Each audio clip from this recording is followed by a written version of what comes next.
Access securities के CIO नवीन कुलकर्णी जुड़े हैं। नवीन जी, गुड आफ्टरनून।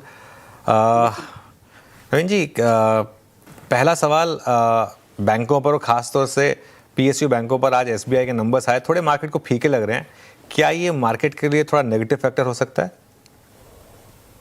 जहाँ तक ओवरऑल बैंकिंग सेक्टर का सवाल है, यहाँ पे अगर हम देखेंगे तो ओवरऑल जो कोर ऑपरेटिंग मेट्रिक्स है वो ठीक रहे हैं।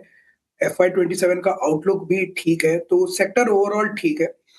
जहाँ तक कैटेगरीज का सवाल है, अगर हम प्राइवेट बैंक्स देखेंगे तो प्राइवेट बैंक्स हम ज्यादा प्रेफर कर रहे हैं वर्सेस PSU बैंक्स, राइट? तो PSU बैंक्स में ऑब्वियसली निम का प्रेशर ज्यादा रहेगा, ज्यादा दिखाई दिया है SBI में, आगे जाके भी थोड़ा सा ज्यादा बढ़ सकता है। दैट इज एक प्रॉब्लम। दूसरा ऑब्वियसली इंटरेस्ट रेट जो कटने थे वो कट चुके हैं। आई डोंट थिंक सो कि इंटरेस्ट रेट यहाँ से और गिर सकते हैं, आगे जाके बढ़ भी सकते हैं, तो that can impact treasury income. तो ओवरऑल प्रेफरेंस थोड़ा प्राइवेट बैंक्स की तरफ रहेगा compare to PSU banks. Private banks के वैल्यूएशंस भी काफी सस्ते हैं अभी एट करंट लेवल्स, तो प्रेफरेंस वहां पे ज्यादा रहेगा। और SBI देखा जाए तो काफी री-रेट हो चुका था, तो सम बिट ऑफ अभी डी रेटिंग हो रहा है, और वो मुझे लग रहा है कि इस छोटा सा मार्केट साइकिल है। ओके, तो नवीन जी का झुकाव जो है वो PSU बैंक्स ये पे नहीं, प्राइवेट बैंक्स पे है, वहाँ पे वैल्यूएशन कंफर्ट भी उनको है अभी।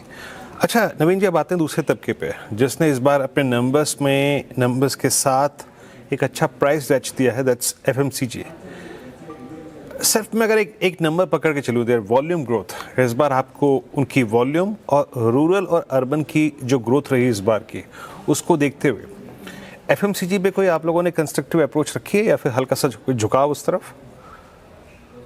जहाँ तक FMCG सेक्टर का सवाल है, मुझे लग रहा है कि ये पूरा साल FMCG के लिए अच्छा रहेगा। FY27 जो है वो FMCG के लिए अच्छा रहेगा, एंड अलोकेशन ज्यादा करके बढ़ेगा ऑफ फंड्स, राइट? इसके दो कारण है। इसका सबसे बड़ा कारण ये है कि जो इन्फ्लेशन होता है, स्पेशली रॉ मटेरियल इन्फ्लेशन जो होता है, वो ब्रांडेड FMCG प्रोडक्ट्स का दोस्त होता है।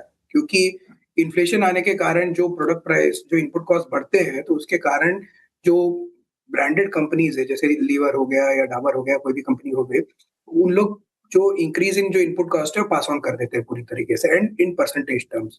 तो वो थोड़ा लैग से होता है, लेकिन जब लैग से होता है तो ऑब्वियसली उसका ऑपरेटिंग लेवरेज बेनिफिट काफी मिलता है इनको। दूसरा ये है कि जब इनपुट कॉस्ट बढ़ जाते हैं, तो जो छोटे प्लेयर है, अनऑर्गेनाइज मार्केट है, specially categories like detergents and all, वहां पे अनऑर्गेनाइज मार्केट जो है वो बहुत ही धीमा हो जाता है, क्योंकि उनको रॉ मटेरियल नहीं मिल पाता। सेकंड, वो जो इनपुट कॉस्ट है वो पास ऑन नहीं कर पाते।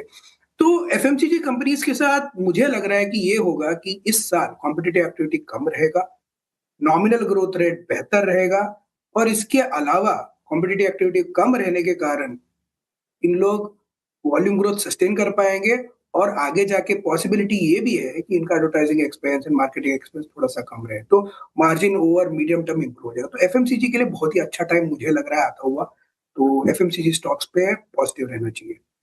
ओके, FMCG स्टॉक्स पर पॉजिटिव होना चाहिए, दिन सुधरेंगे यहाँ पर। नवीन जी, गुड आफ्टरनून।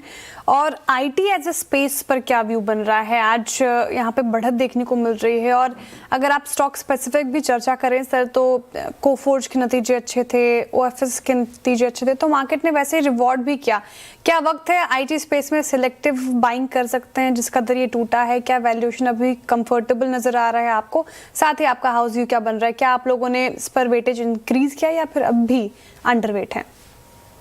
जहाँ तक IT सेक्टर का सवाल है, हमारा वेटेज ये सेक्टर में बहुत कम रहा है over the last 1.5 years. In fact 2 साल से सेक्टर एलोकेशन बहुत कम रहा है, लेकिन अभी जो गिरावट हुई है सेक्टर में, यहाँ पे हमने थोड़ा थोड़ा IT सेक्टर में एलोकेशन करना चालू किया है। स्पेशली यहाँ पे अगर हम देखा जाए तो बेंचमार्क स्टॉक्स में एलोकेशन की तरफ फोकस कम, इसके अलावा जो अल्फा स्टॉक्स अगर हम कहें, स्मॉल कैप मिड कैप्स, वहां पे थोड़ा सा फोकस ज्यादा है।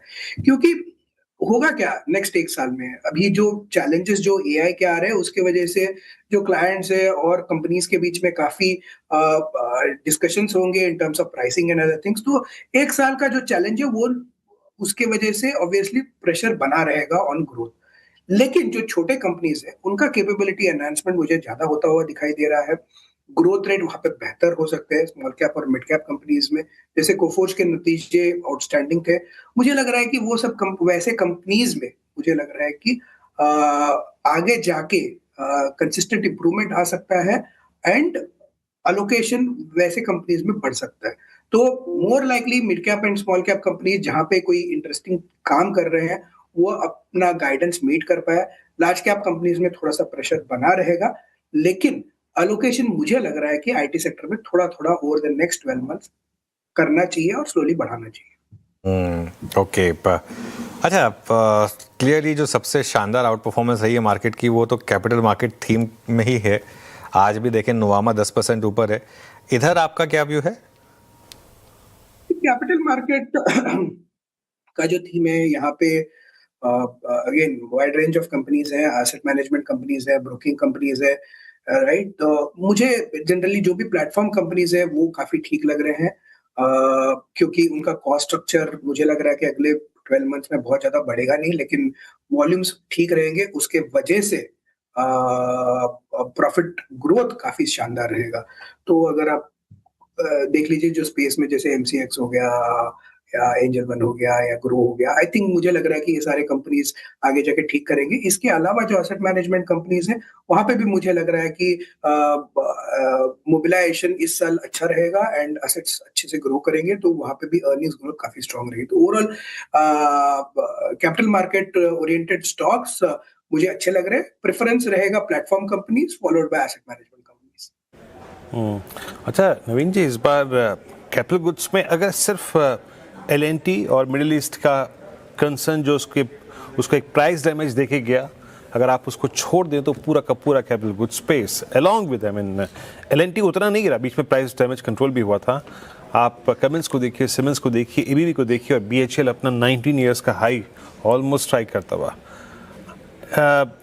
यहाँ पर आपका व्यू और कितना स्पेस देना चाहिए कैपिटल गुड्स को इस वक्त? कैपिटल गुड्स स्पेस का जहां तक सवाल है, अगर हम देखेंगे तो पावर सेक्टर ओवरऑल नेक्स्ट 12 से 24 महीने के लिए अच्छा रहेगा, तो that has direct impact on capital goods sector. जहां तक लार्सन का सवाल है, मुझे जो लगता है कि जो काइंड ऑफ एनवायरनमेंट था इन द लास्ट 3 मंथ्स, उसके हिसाब से लार्सन ने काफी अच्छा रिजल्ट दिया है। तो मुझे बहुत चैलेंजिंग नहीं लग रहा है लार्सन मुझे लग रहा है कि in the large cap space again next 12 महीने में आउट परफॉर्म करेगा, क्योंकि कैपिटल गुड स्पेस में हम दो चीजों के ऊपर बहुत ज्यादा फोकस करते हैं। स्पेशली जो कंपनीज लाइक लार्सन है उसमें दो एरियाज पे सबसे ज्यादा फोकस करते हैं। एक तो जो ऑर्डर बुक ग्रोथ, एंड दूसरा जो क्रिटिकल फैक्टर है वो वर्किंग कैपिटल है। कैपिटल गुड्स कंपनीज में अगर वर्किंग कैपिटल मैनेज हो रहा है एंड वर्किंग कैपिटल बहुत नहीं बढ़ रहा है, so they are not under stress, they are doing very well. तो उस हिसाब से मुझे लग रहा है कि कैपिटल गुड्स कंपनीज में अगर हम ट्रांसफार्मर कंपनीज ले या बीपीसी कंपनीज ले या मतलब लार्सन जैसे कंपनीज ले, मुझे लग रहा है कि नेक्स्ट 12 मंथ्स में अच्छा करेंगे। ठीक है, 12 महीने के लिहाज से नजरिया पॉजिटिव है। अच्छा, टाइटन के भी नतीजे आए नवीन जी और एकदम से स्टॉक में पंख लग गए, भाग गया, 4.5-5% अप है लाइफ टाइम हाई पर। टाइटन, कल्याण ज्वेलर्स, ये ज्वेलरी एज अ स्पेस कैसा लग रहा है आपको, कंसिडरिंग जिस तरीके से हमने वॉलेटिलिटी देखी, गोल्ड एंड सिल्वर में उतार चढ़ाव देखा है, क्या व्यू बन रहा है? जहाँ तक मुझे लग रहा है कि अभी ऑब्वियसली ये टाइटन के जो नंबर्स थे, नतीजे थे, थोड़े एक्सपेक्टेशन से कम आए हैं, लेकिन मेन एडवांटेज क्या है कि जो टाइटन जो ओवरऑल ग्रोथ दे रहा है, जैसे ज्वेलरी सेगमेंट में 50% का ग्रोथ था, राइट, प्रॉफिट ग्रोथ 35%। तो ब्रॉडली स्पीकिंग जो ग्रोथ जो ये कंपनीज डिलीवर कर रही है, companies like Titan, that is outstanding. Challenge ये रहेगा क्योंकि ऑब्वियसली वहां पे गोल्ड प्राइस है, गोल्ड प्राइस की वजह से भी इंप्रूव होता है, and then obviously percentage of margin होता है, तो वो भी एब्सोल्यूट एबिटा भी उसी तरीके से बढ़ जाता है। लेकिन मुझे लग रहा है कि FY27 will be a little tougher year in terms of growth, right. Volume growth led ज्यादा होगा, प्राइस ग्रोथ लेड कम होगा, तो उस हिसाब से मुझे लग रहा है कि ओवरऑल मार्जिन शायद मैनेज हो जाए, लेकिन मे बी ग्रोथ जो फैक्टर है वो उतना तेज ना रहे जितना FY26 में रहा है। FY26 मुझे लग रहा है कि काफी आउटस्टैंडिंग ईयर रहा है।